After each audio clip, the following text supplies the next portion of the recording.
Mes chers amis, bonjour et bienvenue dans cette guidance pour le mois de mars 2024. Alors, une rapide introduction pour vous présenter les jeux utilisés. Nous sommes dans la saison des poissons, dans le monde de l'imaginaire, bien entendu. Donc, j'ai choisi le tarot des contes et légendes du monde. Donc, on va effectivement parcourir les histoires et les légendes à travers différentes cultures. Il a été très très parlant, ce tarot. Il est magnifique en plus de ça. Et en oracle, on a bien évidemment l'oracle des sirènes qui va nous accompagner, le message des sirènes qui viennent nous parler pour ce mois de mars, donc connecté à l'océan. Alors j'ai choisi en couverture aussi une image avec une mer agitée et un phare. Alors, parce que je commence à ressentir un petit peu l'énergie du mois de mars et voilà, je pense qu'on est beaucoup à le pressentir, ce sera un petit peu houleux, on va être un petit peu sur des courants assez mouvants, on va dire.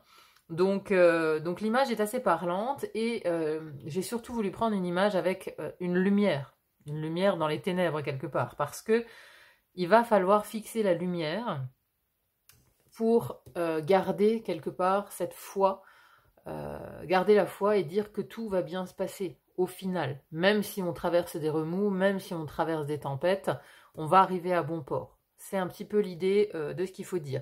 J'ai voulu tirer deux cartes juste pour avoir un petit peu l'énergie du mois de mars. Une carte qui représente le mois de mars pour ce tarot, c'est la femme hiérophante, c'est la carte du pape, mais en version féminine. Donc c'est intéressant parce que je viens de vous parler de foi. On est extrêmement raccord avec cette attitude. Gardez la foi parce que c'est pour le meilleur. C'est pourquoi les sirènes, elles nous précisent pourquoi il faut garder la foi, parce que c'est un mois où on va se libérer des prisons de l'âme. C'est un mois de sauvetage et de libération des chaînes, rien que ça. On sent qu'il y a de lourds karmas ici qui vont être libérés, comme dissous dans l'eau un petit peu, ou en tout cas, moi j'ai l'impression que ça va commencer ici au mois de mars à s'accélérer. On sent déjà les énergies qui sont par contre très lourdes. J'avais encore beaucoup de 10 de bâton dans les tirages, donc on a encore cette idée de fardeau, de choses qui pèsent lourd sur le dos, dont on a envie de se défaire. Alors au niveau des signes, on a les signes de feu qui sont de retour, on va dire, parce que les trois signes de feu, Bélier, Lion, Sagittaire, sont dans l'action ce mois-ci. C'est vraiment les locomotives. Trois signes qui ont décidé de sortir de l'hibernation parce que ça suffit d'attendre, ça suffit de s'introspecter. C'était un peu l'ambiance chez les signes de feu, on en a marre, maintenant on veut sortir, on veut le printemps, on veut agir, on veut voir du monde, etc. etc. D'autres signes en transition, on a encore ceux qui n'ont pas achevé quelque part la transition. Et il y en a certains qui affichent maintenant clairement leur nouveau visage. Je pense au signe du Scorpion qui était vraiment sur la thématique de l'authenticité. Et le signe le plus dingue, enfin le tirage le plus fou de ce mois-ci, ça a été le signe de la Balance. Hallucinant. C'est-à-dire que si vous vous sentez pas bien ce mois-ci, cherchez une balance à proximité parce qu'a priori pour eux, tout se passe bien, il y a une énergie de folie chez ces signes-là. Enfin bon, c'était une guidance assez extraordinaire, très très puissante en termes d'énergie. Donc c'est une vibration, peut-être la vibration du signe de la Balance sera peut-être sur le devant de la scène. Alors c'est son sens de la diplomatie qui va beaucoup intervenir justement en face de ces énergies très très feu, parce que les trois signes de feu, voilà. Les signes de feu, c'est gouverné par Mars, par le Soleil, par Jupiter, donc vous voyez un peu l'ambiance, éclair, art de la guerre, etc. On a un petit peu cette toile de fond, donc forcément, la diplomatie en face va être nécessaire pour calmer le jeu de ces énergies guerrières qu'on a en arrière-plan aussi pour ce mois-ci. Donc il y en a qui traversent plus ou moins bien ce mois. J'ai une petite pensée pour les Verseaux, pour qui le tirage était vraiment pas facile. Alors, ça me permet de faire une petite précision par rapport au tirage. Si vous êtes pas du tout, si vous vous sentez pas concerné par des énergies, si le tirage est un peu lourd, vous voyez, avec des énergies un peu de tristesse, de peine, des choses comme ça, si vous vous sentez pas concerné, quelque part, arrêtez même de visionner cette guidance parce que ça va pas vous concerner. Il faut pas vous mettre dans des énergies qui ne sont pas clairement les vôtres à l'instant T, d'accord? Ça reste aussi une guidance générale, donc si le tirage est un peu complexe, n'hésitez pas à aller voir l'ascendant et le signe lunaire pour compléter bien évidemment la guidance, hein. Voilà, c'est une guidance générale, ne l'oubliez pas, faites preuve de discernement, de recul, c'est pas parce que il y a des cartes qui sont complexes que tout le mois sera complexe, ça peut aussi juste nous montrer une énergie à un instant T, hein, peut-être que ce sera juste quelques jours, quelques jours à traverser, une tempête à traverser pendant quelques jours, ça sera peut-être pas sur le mois entier. Donc voilà, ne vous arrêtez pas forcément aux choses négatives. Voilà, c'est ce que je voulais dire. Il y a également, pour ceux qui ne l'ont pas encore vu, la guidance pour l'année 2024. Alors, c'est une guidance quelque part intemporelle dans le sens où on voit les 12 maisons astrologiques un petit peu sur l'année, comment ça se déroule. Donc, peu importe au moment où vous la visionnez, elle sera d'actualité pour l'année 2024. Et ça peut aussi vous donner des précisions par rapport à la guidance que vous allez voir ici pour votre signe pour le mois de mars. Voilà mes chers amis, donc je vous souhaite bien évidemment un bon visionnage de votre guidance. N'hésitez pas à me dire en commentaire ce que vous en pensez, c'est toujours intéressant à lire. Merci en tout cas pour vos likes, vos partages, vos commentaires, ça va toujours droit au cœur. Bienvenue aux petits nouveaux, n'hésitez pas à activer la cloche pour être notifié des nouvelles guidances. Et moi je vous souhaite un très très beau mois de mars et je vous dis à très vite pour une autre guidance. À bientôt, bye bye.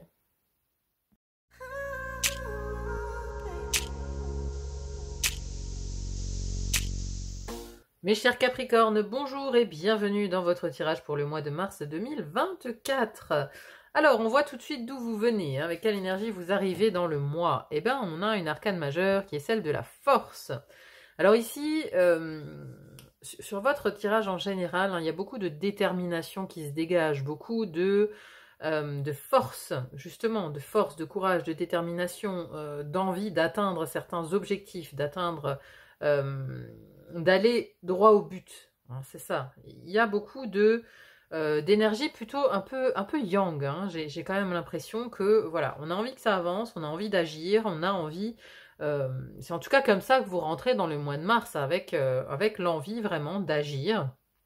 Peut-être pour un nouveau projet, hein, parce que dans la maison des projets, ici, on a la magicienne, hein, on a le nouveau départ, on a le chiffre 1. Donc, il y a un nouveau projet qui vous habite et vous êtes déterminé à y arriver. Vous êtes déterminé à agir en fonction de ce projet pour qu'il voit le jour. Alors, ici, c'est drôle parce que dans la maison de l'air, j'ai deux cartes de 2. Hein, vous voyez, j'ai le 2 d'épée et le 2 de coupe. Donc, on a quand même une idée d'avoir deux options, d'hésiter peut-être encore un petit peu entre deux voies. Hein. En tout cas, ici, la première maison de l'air, qui nous parle de votre mental, de votre intellect, mais aussi de vos communications, on a ce 2 d'épée. Alors ici, c'est la contradiction quand même. Hein. C'est-à-dire qu'à l'intérieur de vous, dans votre mental, il y a encore deux options.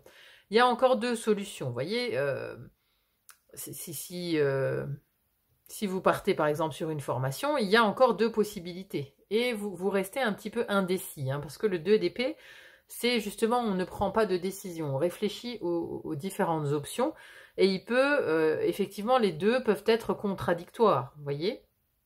Il y a une notion ici de, dans votre mental, ce n'est pas encore 100% clair.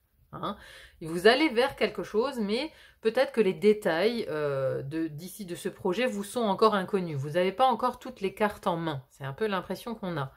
À côté de ça, dans vos relations aux autres, ici, deuxième maison de l'air, association et contrat, on a cette magnifique carte du 2 de coupe. Donc ça nous parle bien d'une union, ça nous parle d'une association avec quelqu'un. Alors avec une ou avec plusieurs personnes. Hein. En tout cas, ici, ça nous montre deux personnes. Le 2 de coupe, alors, on a quand même l'as de coupe ici dans votre vie sentimentale. Alors ça peut nous parler quand même d'un départ, d'un nouveau départ amoureux. Hein. Donc on peut ici mettre au centre de ce mois une relation amoureuse, une relation sentimentale, ou en tout cas une relation qui prend beaucoup de place dans votre intimité. Hein, parce que j'ai l'impression que ces deux cartes-là sont liées. Hein. On a quand même l'as et le 2 ici, de coupe. Hein. Donc, il y a ici, il y a sans doute une personne qui fait partie de vos proches, qui est au centre de votre attention pour ce mois de mars. Hein. Donc, il se peut vraiment que ce soit une nouvelle relation amoureuse. Hein. Ça, c'est fort, fort probable, possible.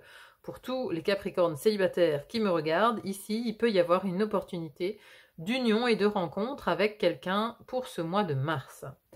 Hein, donc c'est de très bon augure. Si vous êtes déjà en couple, vous êtes installé avec votre partenaire, ici il peut s'agir d'une union pour tout à fait autre chose. Hein. On s'unit à quelqu'un pour réaliser un projet, hein, peut-être une entreprise, peut-être voilà un projet professionnel. On peut se relier ici à quelqu'un d'autre, mais on voit une union, on voit vraiment qu'il y a un contrat, il y a quelque chose qui va se faire pour ce mois de mars. Hein, même si, voilà, intellectuellement, à l'intérieur de vous, dans vos pensées, on a peut-être encore deux options, où les détails ne sont pas clairs, quelque chose qui n'est pas encore clarifié. Dans votre maison de l'eau ici, première maison de l'eau, qui nous parle de votre spiritualité, de votre vie intérieure, de votre philosophie de vie, on a le valet d'épée. Alors ici, le valet d'épée, pour moi, c'est un vent de fraîcheur qui arrive justement dans votre intériorité. Alors c'est drôle parce que le scorpion avait exactement la même carte. Vous avez quelques cartes en commun avec le scorpion. Hein. On a les deux rois ici qui sont sortis aussi dans le tirage du scorpion et le valet d'épée. Hein. Donc voilà, si vous êtes effectivement ascendant ou signe lunaire en scorpion, ça peut être renforcé vraiment sur ces... Enfin, ces énergies peuvent être renforcées. Donc, ce que je disais, le valet d'épée, donc le scorpion l'avait exactement au même endroit. Hein.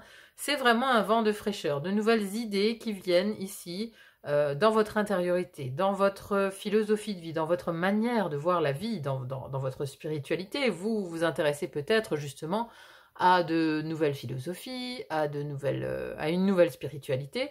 En tout cas, il y a un vent de fraîcheur. Hein. On a ce petit oiseau ici qui vient parler à votre oreille et qui vous emmène à la découverte de nouvelles choses qui vont changer peut-être votre philosophie de vie, votre manière de voir la vie, votre quête de sens, quoi. Hein, en tout cas, le valet, c'est une énergie jeune, hein, donc vous êtes peut-être aussi apprenti, vous partez vraiment sur de nouvelles philosophies que vous essayez de mettre en application ici sur le mois de mars. Je vous le disais tout à l'heure, l'as de coupe magnifique dans votre vie intime sentimentale, votre foyer, on a ici l'as de coupe, hein, donc la coupe est pleine, la coupe est remplie. Ici, c'est vraiment le bonheur. Hein. Alors, c'est un nouveau départ vers le bonheur.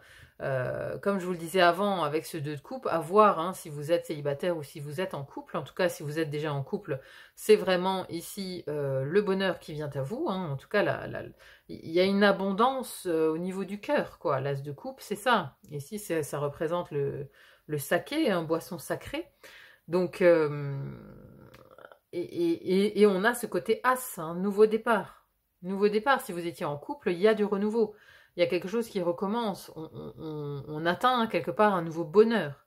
Hein, mais ça peut aussi être effectivement une nouvelle relation ici. Hein, avec ce 2 de coupe, je vous le disais, l'as de coupe, là, ça nous parle vraiment d'un nouveau départ dans votre vie intime et amoureuse. Très très belle carte en tout cas.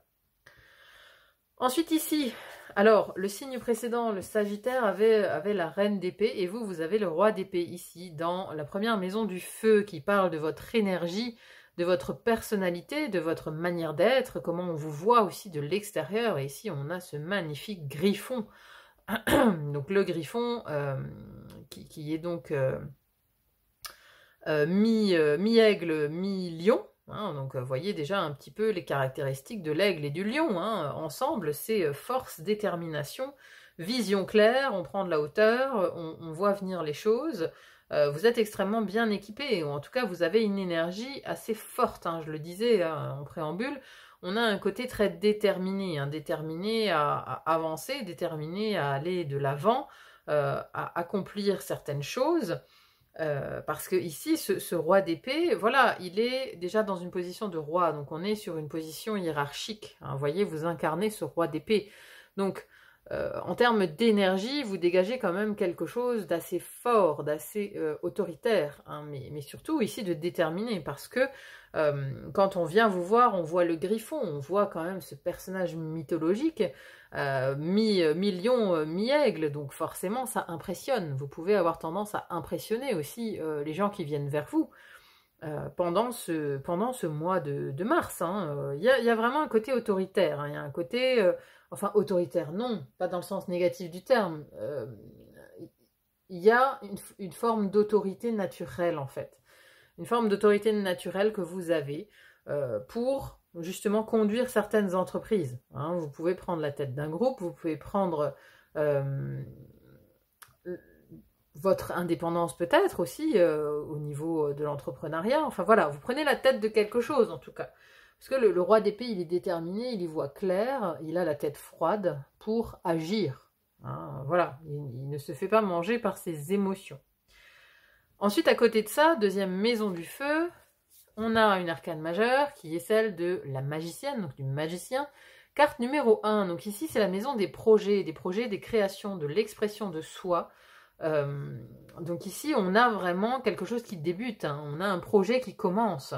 Le magicien c'est agir et communiquer, donc on va agir ici pour mener à bien un certain projet, une certaine création, ou pour pouvoir s'exprimer. On s'exprime peut-être aussi ici différemment du passé.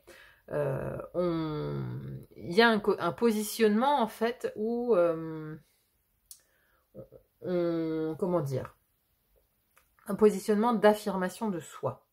Avec ce griffon à côté, ce roi d'épée plus ce magicien, on s'affirme. On s'affirme, on ose rayonner, on ose dire ce qu'on veut, qui on est, quelles sont ses attentes, quels sont ses besoins, quelles sont ses volontés. Vous voyez, on ose s'affirmer ici avec le magicien et le roi d'épée. Donc on s'affirme aussi dans des projets. Ici, il y a quelque chose il y a quelque chose qui débute. Il y a vraiment une énergie de début de cycle. On a deux fois des as. Enfin, un as et le magicien qui est le numéro 1. Donc, et qui nous parle ici d'action. Ce magicien, il nous parle d'action. Vous agissez pour un projet. Alors, dans la maison de la Terre, ici, première maison de la Terre, qui nous parle des finances et des possessions matérielles, on a le roi de coupe. Il est magnifique ce roi de coupe. Il est sorti souvent, il est sorti souvent ce mois-ci, sur beaucoup de signes. On a vraiment un côté, aussi bien ici on a le griffon, animal mythologique très impressionnant, mais ce roi de coupe il est impressionnant aussi. Là c'est un dragon d'eau qui veille sur sa perle, qui veille sur son trésor. Ici c'est justement dans vos possessions. C'est la carte, elle est dans vos possessions, donc vous veillez ici sur votre trésor, vous veillez sur vos possessions matérielles, sur vos finances, vous les protégez, vous êtes hyper protecteur. Mais ce roi de coupe, il nous parle aussi de stabilité émotionnelle. Vous voyez, il y a quelque chose de stable ce mois-ci sur vos finances et vos possessions, ou en tout cas vous défendez bec et ongle ce que vous possédez, vous défendez bec et ongle votre compte en banque, ou vous utilisez peut-être aussi ce trésor que vous avez accumulé de par votre travail passé, vous l'utilisez au service d'un nouveau projet. C'est possible aussi. Mais en tout cas, on a encore une fois un positionnement de roi, un positionnement d'autorité, d'affirmation dans la maison des possessions et des finances. Donc, il y a une certaine maîtrise. Le roi, il maîtrise toujours son élément. Ici, on maîtrise l'élément haut, qui est celui de l'émotivité, mais ça tombe dans la maison de vos possessions matérielles. Donc, voilà, on maîtrise quand même ici, avec cette image de protection du trésor. Voilà, ça vous tient à cœur. En fait, vous protégez du matériel qui vous tient à cœur. Ça peut être une maison de famille, ça peut être un lieu de vie, ça peut être, oui, l'argent durement gagné, vous le protégez. Et vous faites peut-être des choses pour le protéger. Parce que ça vous tient à cœur, parce que vous y avez œuvré. Vous y avez œuvré, vous y avez travaillé. Ensuite, dans votre vie professionnelle, ici, on a la 3 de bâton. Alors, ici, il y a une notion de s'échapper quand même un peu, puisque elle prend la poudre d'escampette, elle monte ici cette échelle pour partir quelque part. Alors, le 3 de bâton, c'est une envie d'élargir ses horizons, peut-être de voir ailleurs, de voyager. Donc, il y a peut-être des personnes ici qui vont voyager pour des buts professionnels, pour des raisons professionnelles. Donc, il y a une idée d'élargir ses horizons, peut-être aussi une idée de faire des alliances avec des personnes de l'étranger, par exemple. Ça peut être ça, puisqu'on a dans la relation aux autres et associations et contrats, on a justement cette union, cette alliance. Hein. Ici, ça peut nous parler vraiment de l'étranger et des voyages, ce 3 de bâton. Dans votre carrière, dans votre vie professionnelle, l'étranger peut avoir une certaine importance pour ce mois de mars. Hein. Ça peut être un petit peu au centre de vos préoccupations de ce mois. En tout cas, on voit que ici, vous passez quand même de la force à la mort. Hein. En fin de mois, où vous en êtes, à la sortie du mois de mars, on est sur l'arcane majeure de la mort. Donc c'est la transformation. Vous êtes sur un mois extrêmement transformateur qui vous amène vers autre chose. En tout cas, votre détermination, elle paye à la fin du mois, vous vous transformez, vous faites table rase du passé et vous démarrez un nouveau chapitre.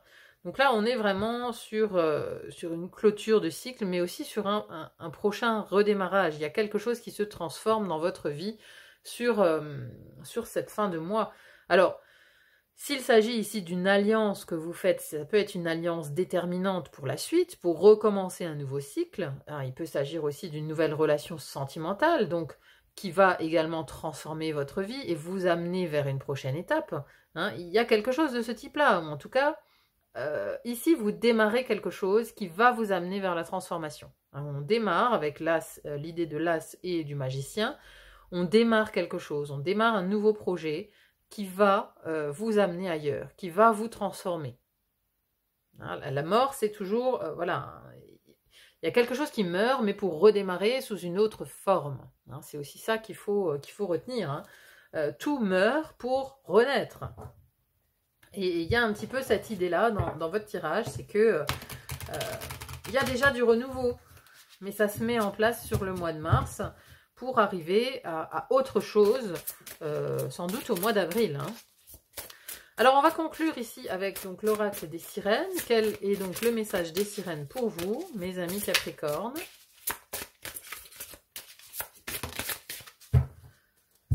Alors, hop... Sacrifice. Il y a ce qui en vaut la peine et ce qui vous détruit. Ouh. Alors, quelle est donc cette phrase mystérieuse? 11. Sacrifice. Alors, le message des sirènes. Dans le monde de l'air, il faut souvent choisir entre vouloir tout de suite ou attendre. Dans votre langue, cela signifie parfois sacrifier quelque chose.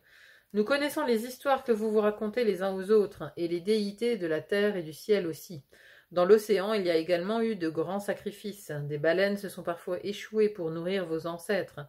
Plus évoluées que nous, elles savent que la vie individuelle n'est rien au regard de l'évolution. Dans votre monde, on raconte la légende d'un grand dieu paternel, Odin, le dieu des peuples nordiques. Selon cette légende, il a bu à l'étang de la sagesse. L'eau est le véhicule de la sagesse. Et c'est ensuite pendu au frêne Yggdrasil pendant 9 nuits, avant de retourner dans le monde, avec un seul œil, mais avec le savoir. Les Vikings affirment qu'ils ne regrettent pas son sacrifice, car il lui fallait renoncer à quelque chose pour obtenir la sagesse. Vous avez entendu parler de la déesse Sedna des Inuits du Grand Nord américain. Son père lui avait coupé les doigts pour l'empêcher de s'accrocher au rebord de sa pirogue. Certains disent que c'était un sacrifice, mais elle n'a pas eu le choix. Nous nous demandons parfois pourquoi vous laissez des gens vous voler quelque chose pour proclamer ensuite que c'était un sacrifice. Dans votre conte de la petite sirène, on dit que par amour pour un humain, elle a renoncé à sa voix, à sa vie dans l'eau et même à sa capacité à marcher sans douleur. C'était un sacrifice, c'est certain, mais elle a renoncé à ce qu'elle avait de plus sacré, elle-même. Car à la fin, elle n'était ni sirène, ni femme, ni aimée, ni entourée. Elle était seule, comme l'écume de la mer. Alors quand vous choisissez de sacrifier quelque chose, demandez-vous pourquoi. Est-ce sacré? Voulez-vous qu'on fasse quelque chose en retour pour vous?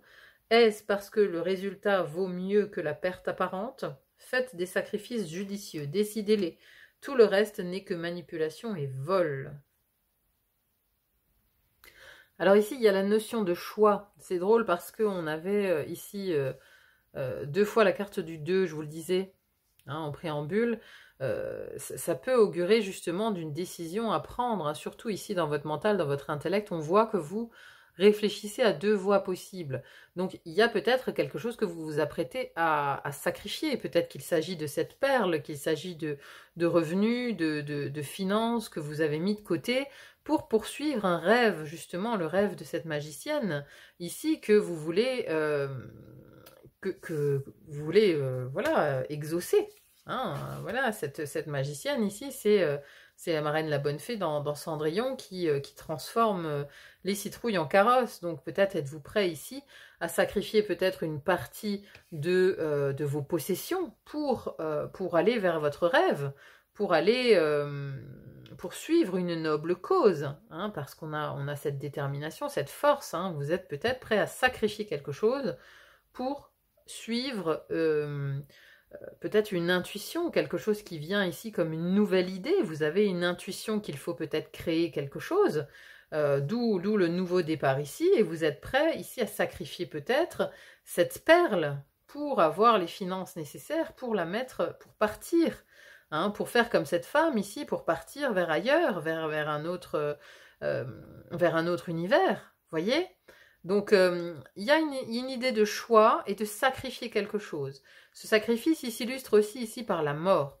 Hein, parce que quand on décide justement de mettre quelque chose sur le tapis, enfin voilà, si on met de l'argent sur le tapis, on le transforme, on transforme cet argent en entreprise, hein, en quelque chose qui pourra en produire plus, produire encore de l'argent, vous voyez.